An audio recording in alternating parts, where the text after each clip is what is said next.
Welcome to Not This Time. I'm Kayla Birch, and this is where we stop the cycle and choose differently. Okay, guys, we're going to go there today because it has been so alive in so many clients. And you know, if it's been alive in my clients, I know it's been alive within you too. So we're going there. So you know those moments where you tell yourself like, I'm so over it. It doesn't bother me. But your body's like, girl, no, you're not. We're literally reacting. We are literally having a breakdown right now. Right? Your stomach's tight. You are freaking, you feel it. Like you feel it within your body. Your jaw's clenched. You're spiraling in your head. All of the thought storm is just so freaking present. But on the outside, like the outside version of you, you're pretending you're totally chill. You're acting like it's not bothering you because it's what you're saying. But inside, you know it is. Like you feel it. Like your face is hot. Your stomach's tight. All those things. That's not healing. Saying I'm over it when you're clearly reacting is not healing. That's spiritual bypassing dressed in a really pretty suit with a big, pretty bow on it. That's all you're doing. And that's what we're talking about today. Because you can't meditate your way around a wound that you haven't actually looked at, that you actually haven't evaluated, that you actually don't understand. Ask me how I know, right? That's the whole point, right? Because that is what I did personally for a really long time. Like I had this identity for myself that I was so strong, that I was so capable, that I could overcome anything. And when you have that identity, yes, it's great. Yeah, it's helpful. Yeah, it doesn't push you back. Yeah, it does those things. But what it also does, it draws you away from exploration. It draws you away from honesty. It draws you away from setting in the discomfort of understanding what you actually need to work on.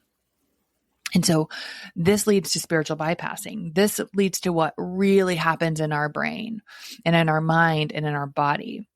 And so when we skip over the discomfort by pretending that you're fine, by, over spiritualizing it, by, just ignoring it, like suppressing it, instead of actually addressing the real source, you begin to normalize that reaction.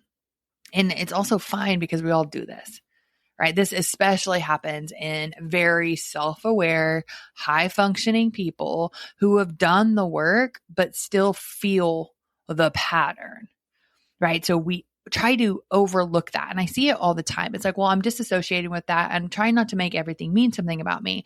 It's like, yeah, Kayla, I know you told me to do that. You were literally the one that told me to stop making everything mean something about me. Okay, well, now I'm going to add more to that. Because yeah, you can't make everything mean something about you, but you have to understand why you made it mean something about you to begin with. Because you can't just name it and it dissolves. And just because you can name it doesn't mean it's not still a present operating system that you have. Do you understand what that looks like for you? Do you feel that work starting to rise to the surface? Like, is this resonating? Because you're like, oh yeah, I've done that. But this is like where you have to give yourself like a high level of permission to go there, to be honest, to be willing to understand. So then you can let it go. So then you can dissolve it. So it can be something that you don't have to constantly go back and forth in this exhausting thing that we're always talking about. Like, it's like, oh my God, I just want to stop thinking.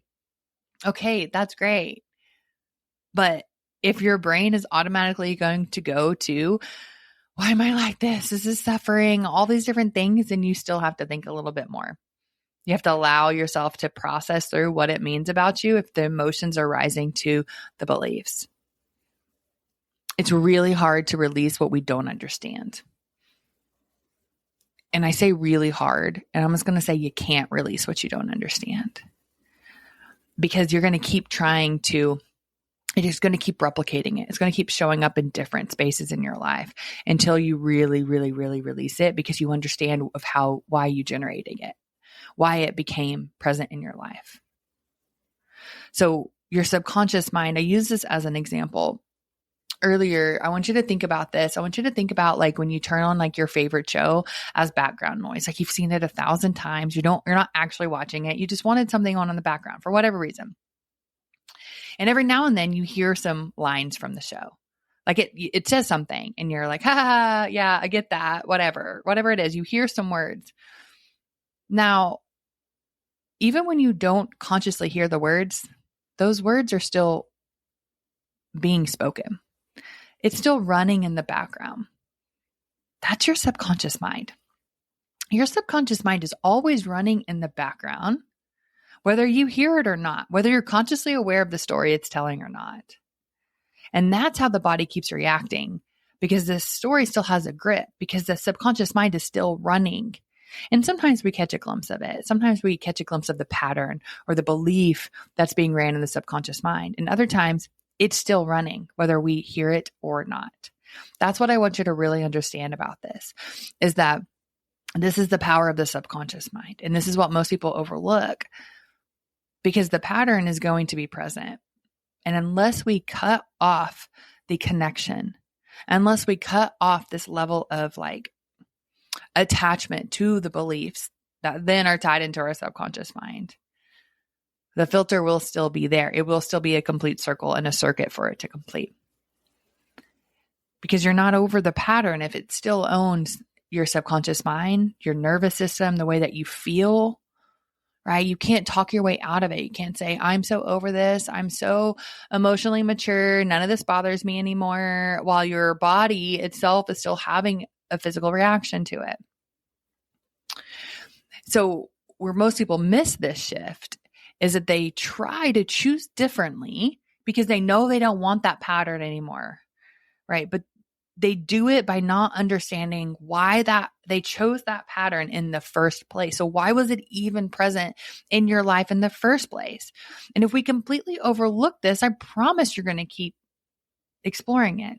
You're going to have to keep hitting it over and over and over again. And that's exhausting. And I don't want that for you. So let's collapse that time. Like, that's what we do here, right? That's what not this time means, because we can say not this time. It's the whole freaking name of the podcast, where we're like declaring, not this time, I'm not going to do it this time. But we can only do that if we know what story we're breaking up with. We can only do it and separate from it if we know why and how and what we're separating from. It's not just as simple as not this time. I'm not going to react. I'm not going to do this. I'm not going to feel this way. I'm not going to think this way. All great things, right? We want to get there. And not this time, right? Whole freaking point. This is a choice point, but we're doing it for real. You don't just choose a new thought. You choose to stop identifying with an old one. Does that make sense? I want that to really land for you. I want you to really identify the thought that you need to stop identifying with. Because if you don't understand what you need to stop identifying with, it's going to be really hard to choose a new thought to identify with. Because guess what? That story, that noise in the background will still be running whether you're listening to it or not. And consciously, you're going to choose a new thought, but subconsciously, you're going to default to the old one. That's why it's important to do this work. That's why it's important to do the self-discovery. That's why it's important to understand the self and the self and the story and the identity that you've created, so we can start to detach from it, so you can actually live your authentic self, not like a created version of it, not who you think you need to be, not who you're told you to be, right? That real authentic version. The one that's true, the one that's real, the one that you don't have to think about, the one that just arises to the surface, the one that when you open your mouth, what you want to say comes out without the ifs and the buts and the shame and the worry. Because by bypassing what you need to see, you're getting further and further and further away from your true, authentic self, the one that wants to be felt and heard and experienced. And it was something that I did so often. Like, I remember when I first started coaching, and I was always trying, it was like a persona, I was trying to be a certain version. I was trying to sound smart. I was trying to be good. I was trying to create transformation. So I was always trying to be something. And that was very much tethered to this story, of course, of not being good enough or smart enough or capable enough. Like, it's like, of course, I say this every single podcast because it was so important in my life. And so every single time I was coaching and I was in conversations, my conscious mind was like trying to be so smart, and my subconscious mind was like, good luck with that, because you're an idiot. So I was going back and forth, this tug of war, because I was creating this identity and this persona in this way that I wasn't, not that I wasn't smart or capable, but I was trying to create it in a box that I thought the other person was going to think that. And you can't do that because it's not authentic. And then it's really disruptive. So now you're like having this freaking inner dialogue with yourself instead of just being present with the person in front of you. Right. So I was bypassing this aspect of myself that I needed to actually understand the root and the depth, just the depth of this story of what it was for me, and why it kept coming up. And I had this conversation with my expansion experience students, and we were talking about it. And one of the students shared this story about her garden and how, it's such a prevalent space, such a really good identification of what this looks like, and how if we don't weed and if we just till over it, the weeds, guess what grows back? The weeds, because we didn't get them at the root. That's the whole point. That's the entire point of this. So you have to get this at the root, or it's just going to keep coming back over and over and over and over again. And that's the power of this work, right? You have to name the actual root to create the actual shift, or it's just going to keep growing. It's just going to keep growing and growing. So you have to be able to do this for yourself. Again, or you're just going to keep finding yourself stuck in these patterns. And what you think you've healed, you don't. Right. And so for me, I wasn't willing to look at that side. I had told myself I was smart enough, right? I probably had it plastered on 16 different freaking Post-it notes telling me how smart and capable I was. But I didn't believe it. It was still tied and tethered to my belief that I wasn't good enough because I needed it. It was serving me in a way. It was keeping me safe. And that's what we have to talk about too, right? Those thoughts and those beliefs are anchored in a level of safety, a perceived sense of safety. So we have to sever these.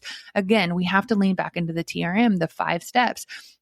What's the trigger? What do you feel? Why do you feel that way? What's the story that's attached to it, right? This is the root. That's what we have to understand as well. And then the 3rd step is why? What do we gain from this? What are we gaining from this trigger? And how do I change it? And this reaction and these beliefs? And what do I do differently? Right? Those are those beautiful spaces. And then we can move to step 4 and we start to get a new choice point. And then we choose over and over and over by this understanding. That's how it dissolves. Right? We can't skip this part. You can't just, affirm your way through something like I'm calm, I'm at peace, right? You're telling yourself I'm so calm and I'm peaceful while you're freaking slamming the dishwasher door shut. Nobody listens to you, or you're swearing under your breath. Oh my gosh, you're in this like an inner turmoil of no one respects you. Nobody listens to you. You have to carry everything, right? Oh, okay. Yeah. That's your body calling bullshit that you're not freaking calm. You're not at peace. So if you're trying to say something and your body's like giving you a different clue, that's where you need to focus. That's what you have to do differently. So what do you do instead? One, we can use the TRM, right? So you break down the TRM, you understand the pattern. That is truly, truly the most important thing. And we can add some layers to this because we also need to understand our reaction. Like, what are the clues that your body's telling you? What is your body trying to let you know? What is it trying to give you insight to? Is there a physical reaction? Is it just a mental reaction? What is it? And then we name that pattern. What's the belief that's driving it? Like, what is that belief? What's the trigger? Right? What is the belief that drives it? Like, just feel it. Like, what do I really make this mean about me? What story do I tell in relation to this? You don't have to fix it immediately. Just be aware of it. Ask, what is it protecting me from? What is the payoff that I get from this? Now, how do I make a new choice? How do I choose from truth, from who I am, not performance, not who I think I need to be?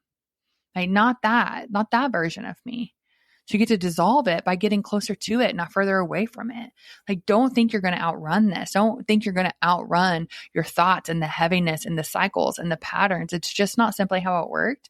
And if I had a different way to teach it to you, I would, but this is what I know, and this is what works. This is what works over and over and over and over again. So next time you want to say, I'm over it, you have to pause. And you have to ask yourself, do I actually believe that? Or am I trying to be a healed version of myself? Am I trying to show up as somebody who is healed? Or am I actually over it? You don't owe anyone peace. You don't owe anyone anything, but you do owe yourself truth. So stop performing your way through this. And if you need more support on this, I'm going to refer you to my pattern breaker, like my GPT that will walk you through in my voice. It will tell you exactly how I would tell you what you need to do, what pattern you're overlooking, what is disrupting, and it will walk you through how to move through it. What do you need to do? How can you do it differently? Right? It's a really powerful way to pair that with your own self-trust and really pair it with your not this time moment. Like, what is that for you? All right. So I invite you to share, like, what is What's the thing that you need to let go of? What is your new not this time moment? And what can you do to not overlook it? Like, what does that look like for you? I can't wait to hear about it. Drop it in the comments, ask your questions, and I'll see you guys next week.